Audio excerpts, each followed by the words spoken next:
Welcome to Not Milk Never Milk. Subscribe if you're lactose intolerant. You start by opening the file you want to change and looking at the bottom right status indicator. It shows both indentation type and size. Once you see tabs or spaces and the number, click it to open quick indentation controls. You do this now because Vscode distinguishes file overrides, workspace settings, and user settings, so make sure you change the correct scope. Doing this first prevents later conflicts and saves time when you switch projects or share code with others. You now set the preference in Settings. Open Command Palette and edit either the Settings UI or Settings. JSON, change Editor. Tab size to the number you want and set Editor. Insert spaces to true for spaces or false for tabs.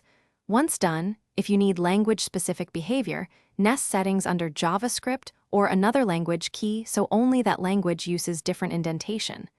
Make sure to save the JSON or apply the UI toggle. Vscode reads these immediately. You finish by converting any existing file content and verifying the change.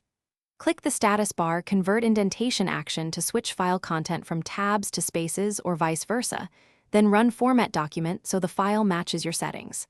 Once done, inspect a few lines to confirm alignment.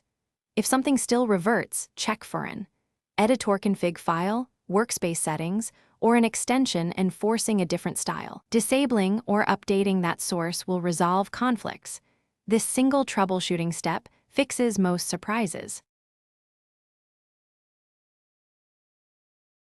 Thanks for watching. If this was helpful, leave a like and consider subscribing. See you next time.